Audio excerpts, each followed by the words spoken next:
राम राम मंडळी, आमच्या लय भारी रेसिपीमध्ये तुमचं लय भारी स्वागत आहे। तर बरं का मंडळी, आज मी करून दाखवणार आहे कोवळ्या दुधाची पिट्टी। क्या बात है बायको, हा पदार्थ वरचेवर खायला भेटत नाही, त्यामुळे एकदम सुंदर असा बनव बरं का। होय जी धनी, अक्षी बराबर बोलल्यास बघा। तर बरं का मंडळी, तुम्ही म्हणाल ही पिट्टी म्हणजे काय, तर म्हैस व्यायल्यानंतर 2 ते 3 दिवसानंतर जे कोवळं दूध येतंय त्या दुधापासून हा पदार्थ बनवला जातो। खायला अप्रतिम लागतो। तुमच्याकडे कोवळं दूध नसेल तर तुम्ही नॉर्मल दुधाचं सुद्धा बनवू शकता। चला तर बघूया कसं बनवायचं ते। तर इथं मी अर्धी वाटी तांदूळ घेतलेत आणि ते कढईमध्ये खरपूस असे भाजून घ्यायचे। तव्यामध्ये भाजा किंवा कढईमध्ये भाजा, खरपूस असे भाजून घ्यायचे। तर का नाही, हा पदार्थ रव्यापासून सुद्धा बनवता येतो। रवा भाजून सुद्धा आपण ह्या दुधामध्ये घालू शकतो।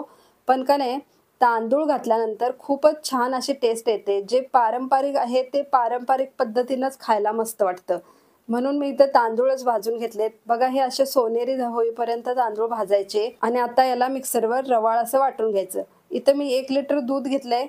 कोवळं दूध आहे, हे आमच्या घरच्या म्हशीचं दूध आहे आणि त्याच्यामध्ये 1 वाटी गूळ घातलाय। 1 लिटर दुधासाठी 1 वाटी गूळ भरपूर होतो। गुळाऐवजी तुम्ही साखर सुद्धा घालू शकता। वेलची सुंठ पावडर घातली आहे आणि आता हे मिश्रण गॅसवर ठेवून सतत ढवळत राहायचं। तर का नाही, गूळ जो तळाला बसतो आणि मग तो करपू शकतो, म्हणून साठी हे ढवळत राहायचं। तर गूळ पूर्ण विरघळेपर्यंत असं सतत ढवळत राहायचं। त्यानंतर आपण जे तांदूळ बारीक वाटून घेतले होते, बारीक वाटलं तरी चालेल किंवा रवाळ वाटला तरी चालेल। तर या तांदळाची पिठी जी आहे आपण ही बारीक रव्यासारखी अशी वाटून घेतली आहे, ती अशी थोडी थोडी करत घालायची आणि हलवायचं। तर का नाही, ह्या तांदळाच्या पिठाच्या गुठळ्या झाल्या नाही पाहिजेत, म्हणून साठी हे असं थोडं थोडंसं घालत घालत हलवायचं, म्हणजे जेणेकरून आपल्या ह्या पिठाच्या गुठळ्या होणार नाहीत। आणि असं हलवून हलवून हे सगळं पीठ ह्याच्यामध्ये मिक्स करून घेणार मी।